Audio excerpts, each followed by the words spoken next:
in the common language that the people would be able to understand. Over here, it talks about, this particular quote is from the Bodhisattva Charyavatara, where it says that once bodhicitta arises in a person's mind stream, that person is no longer an ordinary being. The moment the bodhicitta arises in terms of the name, the person's name becomes that of a bodhisattva, an heir of the Tathagata. In terms of the heir of the Tathagata, if you remember that at the time of the Buddha passing into parinirvana, the Buddha started to get tears. And then Ananda asked him, why are you being so sad? And the Buddha said that though that I am surrounded by so many arhats, but it is just like a rich man parting from this world without an heir, a legitimate heir. order to take on his family wealth. So I would encourage all of you to make the aspiration of Bodhicitta at time of bestowing the Dharma teachings. Over here it says that all of the Buddha's heir being the ones who made the aspiration to Bodhicitta. And then he continued to say that who is completely beyond the realms of mundane beings in terms of significance, from then on, the person becomes the object of reverence for celestial beings, nagas, rakshasas, yakshas, gandharvas, human spirits, and other beings. Knowing that the inconceivable benefits Bodhicitta brings us, we need to cultivate Bodhicitta.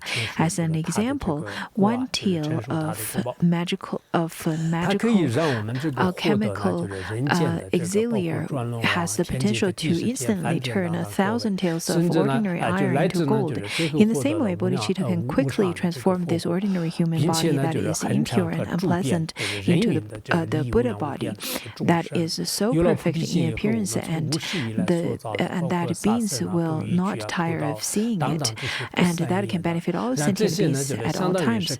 Without Bodhicitta, all forms of good deed, including those of the body, like doing prostrations and circumambulations, and those of speech, like chanting sutras and mantras, would be like a banana tree that bears fruit only once and then decays. Quite the contrary, the good deeds carried out with Bodhicitta are like the wish-fulfilling tree in the celestial world, or a fruit tree on earth, which keeps bearing fruit one after another.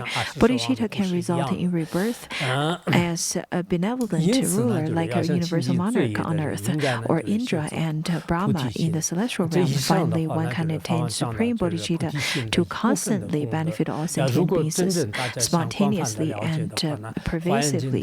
With Bodhicitta, the mundane negative deeds we have occurred from beginningless times, such as killing and stealing, will be burned in a flash like a heap of hay incinerated by fire. Even if one has committed a heinous crime, such as killing one's father or mother, if one later gives rise to Bodhicitta, one will be liberated in the snap of a finger, from the lower realms, instead of suffering there endlessly. Therefore, those who want to purify their negative karma should also practice Bodhicitta. These above are the few qualities of Bodhicitta. If you want to learn this point more extensively, the Sutra of Great Boundness of the Buddhas give a detailed explanation through more than 100 analogies. If you want to understand the meritorious qualities of Bodhicitta in the most concise way, keep in mind the following 3 points. First, if you possess Bodhicitta, you will not fall into the 3 lower realms. Second, if you possess Bodhicitta, even without diligent practice, you can still effortlessly reborn in the higher realms of humans and gods. Third, if you possess the Bodhicitta, you can attain the fruition of Buddhahood and pass beyond the cycle of old age and death. Now, Ponzo Rinpoche will bestow us the Bodhisattva vow. He says that let us take this wonderful opportunity to receive the Bodhisattva vow together. First, before taking the refuge vow, first you have to take the refuge vow. Clearly visualize the space in front of you to be filled with the Buddhists of the 10 directions, the Bodhisattvas, Mahasattvas of the 10 bhumis, and then the lineage of Vajra masters. With them as witness, we will generate Bodhicitta. After visualize that, we will recite the following verse.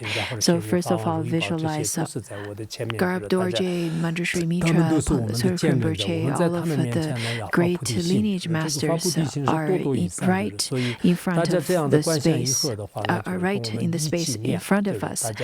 And then we should recite this together right after Ponzo Rinpoche. All Buddhas who dwell in the 10 directions, all great bodhisattvas on the 10 levels, all great teachers, Vajra holders, please turn your mind towards me, I pray. This is something that we usually would recite, and now let's recite this together. the Bodhisattva vow should be it would be the best to take the Bodhisattva vow in front of a Vajra teacher, but even if you can't, you can visualize the Buddhas and Bodhisattvas right in front of you and then take refuge vow. That is also permitted according to Nagarjuna's point of view. We need to first take refuge to the three jewels, and the first one is to take refuge in the Buddha. Without taking refuge in the three jewels, it is impossible to accomplish any level of Dharma. So first I will give the vow of refuge. The Ponzo Rinpoche says so. When taking refuge in the three jewels, first one goes for the refuge in the Buddha. That is to vow that from now on and for all lifetimes going forward, refuge is taken in the root teacher Buddha Shakyamuni. One will not convert to any other teachers who promote a different doctrine that goes against the Buddha's teachings. To make such a vow is to take refuge in the Buddha. Next is to take refuge in the Dharma, that is to vow to practice the Dharma that the Buddha taught and do not embrace any doctrine other than that. This is the vow of taking refuge in the Dharma. Third is to take refuge in the Sangha, that is to vow to follow the Buddha's disciples or followers, such as the Mahayana disciples, that is Manjushri, Vajrapani, Avalokiteshvara, and Pamasambhava, and so on. Then take them as an example to align oneself with them through view and conduct, and thus learn and practice the path of liberation. This is the vow of taking refuge in the Sangha. In short, even if life is in danger, one must never abandon the three jewels and promise to always follow them. Next, I would like you to recite the refuge vow 3 times after me. Now, you should visualize that I am taking refuge to the three jewels. I'm sure that you're quite proficient in reciting these verses recently, and I'm sure that you have already taken the vows. But according to this different lineage or different transmission, let us take this refuge vow again. Until the essence of enlightenment is reached, repeat after me. I go for refuge in the Buddha, I take refuge in the Dharma and in the entire host of Bodhisattvas. Now recite this for 3 times.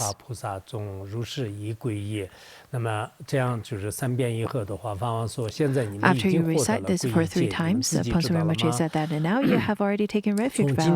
Do you know that? Do you understand? When we were in Hawaii, I believe many people came to see Ponzo Rinpoche because of his because he was really renowned, and then some people had not taken refuge before. And for all of us coming from Tibet, this was the first time seeing so many Westerners taking refuge to the three jewels, and it was very touching for us to witness it.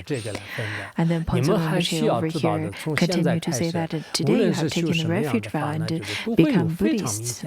The difference between a Buddhist and non-Buddhist is whether or not a refuge vow has been taken. You also need to know that from now on, whatever Dharma you practice will have obvious results, and the power generated will certainly be significant. From now on, whenever you have any fear or suffering, just pray to the three jewels wholeheartedly, and you will certainly receive protections. If you wish for worldly fame, happiness, power, and status, just pray to the three jewels sincerely, and these benefits will come to you as well. After taking refuge in the three jewels, we must abstain from intentionally harming any sentient being and try to truly benefit them instead. This is the most essential. And then in terms of bodhicitta, let us generate bodhicitta. The main part for receiving the bodhisattva vow, the generation of bodhicitta has 2 types of bodhicitta. One is aspirational, and the other one is practical bodhicitta. Aspirational bodhicitta is a wish or prayer for all sentient beings to attain bodhihood, and in addition, practical bodhicitta is to engage in the main bodhicitta bodhisattva practices and discipline through the 6 parameters of generosity, discipline, and so on. Now, you should join me to recite the following verses. The first time reciting this verse, you should visualize yourself has already generated aspirational bodhicitta, and second one generated a practical bodhicitta, and third one generated all both of them. This is also according to the Nagarjuna's point of view. Now, according to Sangha's point of view, if you chant the first verse just as all the Buddhas of the past for 3 times, then you would generate the aspirational bodhicitta, and then you should chant the second part of the verse likewise for the benefit of all beings. If you chant this for 3 times, then you can generate a practical bodhicitta. And then for the third time when you're chanting, so usually you would chant this separately. This is according to Sangha's point of view, and then according to Nagarjuna's point of view, it is that when you chant the first time, you generated the aspirational, and the second one is practical, and third one together, the aspirational and practical bodhicitta. Please chant 3 times after me, just as all the Buddhas of the past have brought forth the awakened mind, and through discipline, the bodhisattvas abide and trained step by step. Likewise, for the benefit of beings, I give rise to the bodhicitta, follow their conduct, and will abide and train myself. Please chant for 3 times.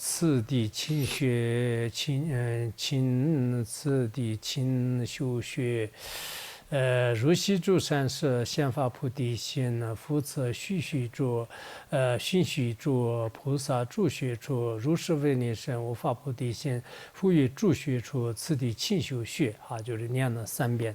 那么现在 after chanting this for 3 times, you have already received the bodhisattva vow and have developed the precious jewel-like bodhicitta in your mind stream. You can now be called a bodhisattva. In terms of being a bodhisattva, there are the nominal bodhisattva and the bodhisattva in terms of conduct, and after having made such aspiration, then you can be called a bodhisattva. In particular, if on the basis of aspirational bodhicitta, you really benefit sentient beings through your body and speech. This is the practical application of bodhicitta. Now you have already become bodhisattva. You have already generated a bodhicitta, and then the next part we will continue from next class. Let us make the rededication of merit.